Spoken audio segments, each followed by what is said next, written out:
Hey guys, so today I'm talking about a serious non-art related topic which I think is very important and more people need to know about, and I am very happy that we live in an age where we can talk about this.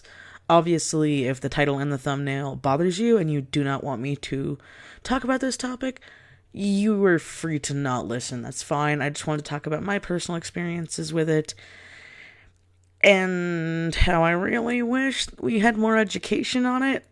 You know, as someone who worked in the public school system for a small bit, I really want people to know that there are different types out there because I don't feel like there's enough information. So, this is obviously, if you clicked on it without reading or seeing the thumbnail, then you would know that I am talking about eating disorders, and this is a very, very, very sensitive topic.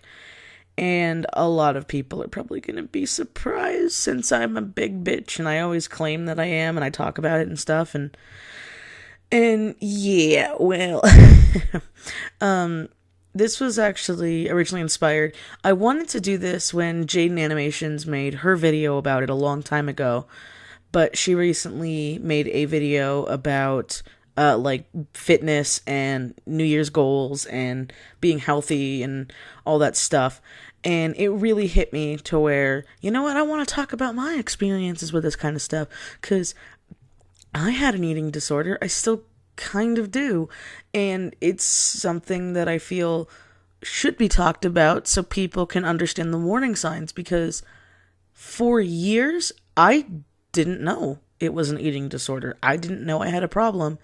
So, to start off, first of all, I was never a skinny kid, but I was never as big as I am now at the time of recording this audio, if that makes any sense. You know, I was always very thick, I was always chubby, my thighs always touched, even when I was extremely active and a very fit kid, you know, and I hated myself for it because, while my family meant well, I really blame more of a generational shift.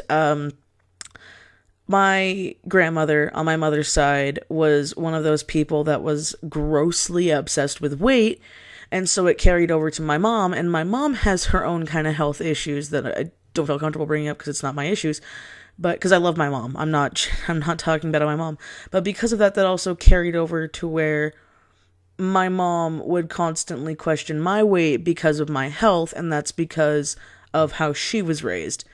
And my father was also the same way, but in the opposite sense. My father's mother, who I never met, was the exact opposite. She was actually obsessed with, you know, being fat. And so it was weird because both, like, my dad didn't care because from when he was growing up, his mom tried to fatten him up. That's a whole nother thing, don't want to go into. But, well, my mom's mom was obsessed with making sure that you have to stay thin to stay beautiful, and if you're not thin, then no one's going to love you, and I really think it's kind of why my mom has some issues with working out right now. But again, I'm not meant to talk about that. So, because of that, I always felt bad about myself because I felt like I was never good enough. I was never as thin as my brothers. I was never as thin as my mom. I was actually a lot more like my dad. You know, I was a thick person, and so growing up with that, it didn't help that I was also bullied at school for it. And I was bullied at school to the point where I wholeheartedly believed. I remember looking into the mirror and that I saw the, like, extremely obese stereotype at Walmart. Like, as a kid, that is how I saw myself. And it wasn't until, I shit you not, about a year ago, when I looked back at baby pictures of myself and I kind of broke down. I had a bit of a mental, like, break because I looked at my baby pictures, my younger pictures, and I'm like, I wasn't even fat. Because I remember in those pictures feeling like I was the Pillsbury Doughboy, feeling like I was literally a basketball. Like, when I looked in the mirror, that's what I saw.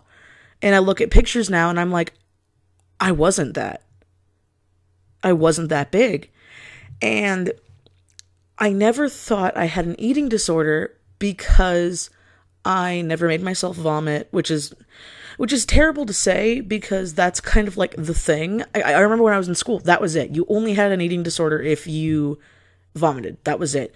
It wasn't not eating. It wasn't sucking in your gut constantly. It wasn't hiding food. It was you puked. You puked, you had an eating disorder. That was it. That was it. And so what I started to do from middle school on until literally the end of high school, and even then it kind of carried over into bits of my college life, was I would starve myself to the point where I had no appetite. I would never do it to where I was in pain, but again, looking back now as an adult, I'm like, that's probably why I had headaches all the time. That's probably why I was always tired. That's probably why I was always fatigued, you know? And so what happened was, my wake-up point from when I realized I had an eating disorder was years later. I was in college. I had my one of my part-time jobs at the time, and I remember I was eating dinner at Cody's house, at his parents' house. We weren't living together yet. And Cody's dad made some kind of chicken dinner. It wasn't anything fancy, but it was some kind of chicken dinner. And I thought I was fine until I took a bite of the chicken, and I just suddenly got overwhelmed with this extreme hunger I had never had before. And in that one sitting, I ended up eating like 3 chicken breasts with rice. Like, I was just so hungry, and I didn't realize how hungry I was. I didn't feel it. I didn't think about it. It wasn't a big deal. And I remember Cody and his entire family was very concerned because I had never done anything like that before. Never. I had never done that. And so, like, they were really worried. They're like, is everything okay? And I was concerned, and I went to my doctor, like, shortly after, because I actually thought I was, like, dying. And my doctor told me that I was in such bad health. I had caused myself to have a weak heart. I suddenly had a weak heart, which I had always but I always assumed it was from having such heavy asthma as a kid. So I now had a weak heart. I was missing so many nutrients in my lower intestine and stuff that my body didn't know how to absorb the nutrients when I would eat it. So my body wouldn't, like, I still can't digest, I think it's like vitamin B properly, not vitamin D, vitamin B. And I was extremely low on vitamin D, and it was just this whole like wake up call. And then my doctor was like, why didn't you get a physical like this before? Because I had never actually had a physical before. My mom was always very much a health nut, but I had never had a physical. It was, we go to the doctor when we're sick. It was never getting a full physical, so I never had blood work done. If I did, but I was like a little kid, you know, before this shit kind of happened. And that's when the doctor like told me, like, this is a problem. You need to stop this. You're gonna damage your body. And I would think back because I didn't see it as a problem.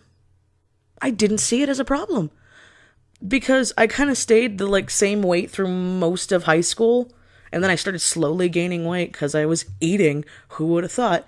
Because what I would do is, my family never had breakfast. This is just a thing that my family never did. We never had breakfast because we would all like to sleep in, so we would pretty much wake up, get ready, go to school. So we almost never had breakfast. Very, very, very rarely we might have French toast if we woke up early. But we'd go to school, and my mom would give me lunch money, because my mom didn't really like making lunch, so my mom would give me lunch money, and I would pocket the money, and I would eat. I remember this. In middle school, I would get lunches, but I would never finish them because I didn't want to. So I wouldn't even finish like a middle school sized lunch. And then when I was in high school, I was even worse. I remember I would only eat a single chocolate chip cookie from the student store and a Coke.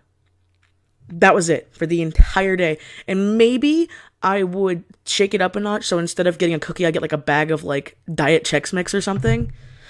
Or it was some kind of Chex Mix. I don't fucking remember. But that was all I would eat.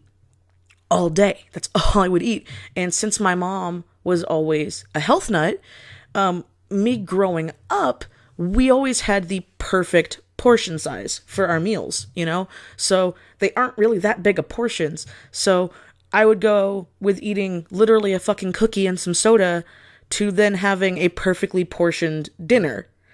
And that was all I would eat all day. I would only eat at dinner time. And the thing too is my family's very, very late people. So we would average have dinner anywhere between 9 and 10 o'clock with my family.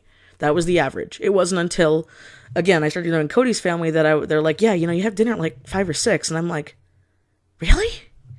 My whole life, we have it at like 9 o'clock. That's also bad. So I would go an entire day without eating. I would be starving myself. And I didn't think anything of it because I didn't feel pain. But again, like I said, I would have migraines all the time. I used to have to miss school because of how bad my migraines were, and I never knew why. I would be so fatigued and tired that sometimes I would full on pass out in class. Again, didn't think why. And because I was never skinny and I never made myself throw up, no one knew. I didn't even know. I didn't know I had an eating disorder. And it wasn't until that doctor's visit that I had to start to force myself to eat 3 meals a day. And even then, my body still doesn't like that because it had been so used to not eating, which is why I've gained so much weight so fast, is because I went from not eating to eating like a normal person. And so when you have an eating disorder like that, your body holds on to the nutrients and the proteins and all that good stuff so it could protect you from the next starvation. Because I had done this to my body for so many years that it's the only way my body knew how to survive. And again, I always thought as a kid I had a weak heart because, again, I never got formally checked, but whenever we do anything in PE, my teachers would always be worried because my heart rate would go exponentially high. I had extreme asthma, and I grew out of the asthma in like middle school, which is also a sign I should have looked back on. And I don't blame my parents because they didn't know, and I don't want people to shit on my parents because they didn't know and they weren't as bad as some people. They really weren't. Granted, my mom has her own issues, but she has issues. My dad has issues, which a lot of people can relate to, And I've actually sat down and I've talked to my parents about this, and we've had very, very adult, conversations about this, which is why I don't want anyone to be like shitting on them in the comments because don't want to get into that. But it was so hard because growing up, the entirety, whenever we talked about it, it was you made yourself vomit. You had to look like an anorexic person. Those were the only forms of eating disorders. Me being a chubby person, where my thighs always touched, couldn't have an eating disorder because I'm not thin. And that's so wrong on so many levels. And now I'm, like I've always said, I'm trying to lose weight because I've gained so much. But like Jaden said in her recent video, you need to have a lifestyle change, You have to, when making these goals, to like fix yourself, because you're trying to fix your body and the damage you've done to it. It is a lifestyle change, and it's hard. As bad as it is to say, eating for me is hard. Even now, it still is. I literally have to write down in my planner that I have to remember to eat because I will forget to eat. I will go entire days and get to what my normal time was, get to like when around Cody would get home from work, where I'd be like, oh, now I'm hungry. And then it would be like, oh yeah, I didn't eat today. And that sounds really sad, but that's kind of what a lot of people have to do. Like, people joke around when they see like, oh, why do you have shower, brush your teeth, work out, eat in your daily planners and shit. Because this isn't just me. I see a lot of people shit on people like this, and it's like, because when you have issues like that, you forget. Because it wasn't commonplace. Because we are creatures of habit. You have a habit long enough, and like I did, it's really hard to break that habit. And in doing so, you need to make changes to break that habit. You need to make lifestyle changes. You know, you can't just say, okay, I'm going to eat more. No, you have to say, okay, I'm going to eat 3 meals a day. Even if they're small, tiny, minute meals, 3 meals a day. I need to eat proper meals, not just junk food, that's an issue with me, is growing up, since I didn't really get to have a lot of junk food because my parents didn't like it. Again, it's kind of explaining this. When I finally became an adult, I got addicted to fucking junk food because I never had it as I didn't. It's not that I never had it as a kid. My mom hated getting it because so we would very rarely get it. Same with soda, same with candy, same with a lot of shit. And then it's like suddenly I'm 18 with my own job and I can do whatever I want, and it's like, oh shit, I could buy Subway every single day at work, or I can go across the street and go to, what's across the street from my fucking work? I don't remember, like Jack in the Box or Carl's or something. If I can just buy lunch. Oh, I can have meat all the time. Because my mom didn't make a lot of red meat, because red meat sticks to you. So I got addicted to that shit. Because it was from not having it to suddenly having it, and then having the issues where I wouldn't eat, because I remember I used to literally tell, which should have been a sign in itself, where I would make jokes and stuff online, because I didn't think it was bad. It'd be like, I would go to Carl's Jr. and I would get a double Western bacon burger and be like, yeah, I have this and I don't need to eat all day. And then they'd be like, oh, haha, so funny, whatever. And then I'd be like, I wonder why it's funny. I mean, it's true. And then again, me now, 25-year-old me is like, it's because your body's not used to it, so it fills up really fast. Because instead of eating proper food, proper protein, proper things that your body needs, you're literally shoveling crap in it. And you can't cut out the crap entirely, because that's when you fucking fail. But you have to make sure that you distance yourself, you meal plan properly, you buy healthier food, you eat healthier options. And it's really hard. It's really hard, and I know I probably sound easy talking about this, but I've realistically probably recorded the audio for this video 13 times before this final time. This is the first time I'm recording it right now, but where I've sat down and be like, I want to talk about this, but I never felt comfortable talking about it, because I felt like there were people who had it worse than me, and that's another thing too, is when you're in that mindset where you hate yourself so much and that the mirror is literally lying to you, because that was another thing I didn't believe. I didn't believe that actually happened, because I was never skinny. I had proof. I had the clothes. And then I look back on photos where I was literally 10 pant sizes under what I am now. And it makes me want to cry, because I thought I looked the way I do now, and I like myself now. At my biggest weight, I can finally look at myself in the mirror and not think I'm disgusting. Oh, well, Michelle, if you're saying that, then why do you want to lose weight? Because I want to, for my health.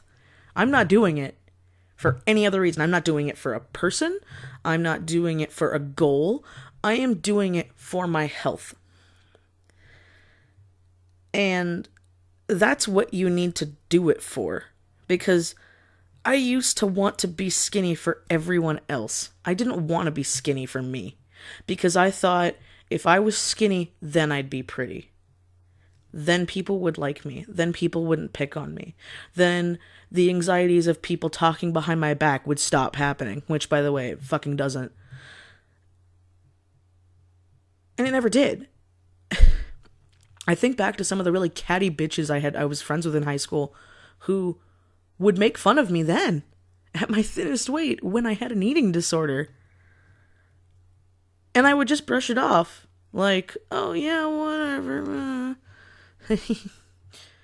If I miss my cookie and Coke today, it's no big deal. When it was. And now am I saying shovel food down your face if you're not eating? No, because that could shock your system and that can do a lot of worse damage, but you really need to talk to somebody. You need to talk to somebody about it, because I really wish I had someone to talk to back then, because I thought it was normal. Thought it was okay, because I was told by friends and family and, bullies and everything that it's the only way to be happy is to be thin. And I never could be thin. That's why when I had that physical, my doctor told me, you won't ever be thin. You can't be. It's not within your body structure. That was the first time a doctor has ever said that to me. Because even as a kid, I remember, which didn't fucking help, was I was labeled as obese. Because of my size, because I'm really short. And I think back to when I literally was 10 sizes under what I am now. That's not obese. And then, I did research because I took anatomy classes, and then I realized that the BMI is bullshit. Because by BMI standards, NFL players are obese. It doesn't make any sense. Healthy, fit people are obese. That's not how it works. I was fat. Like I said, I was always thick. I was always fat. But I wasn't obese.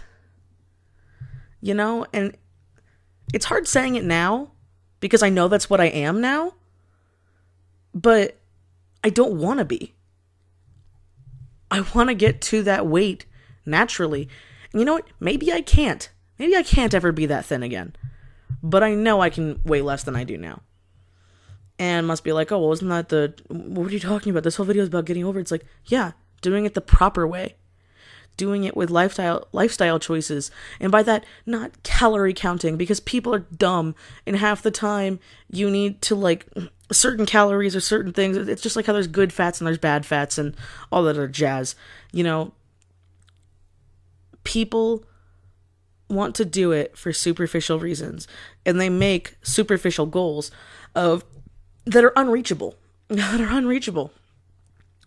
Do I believe I can lose 100 pounds? Yes, I do. I do believe I could. Do I believe I could do it in a year? Probably not. It's probably not healthy. But I want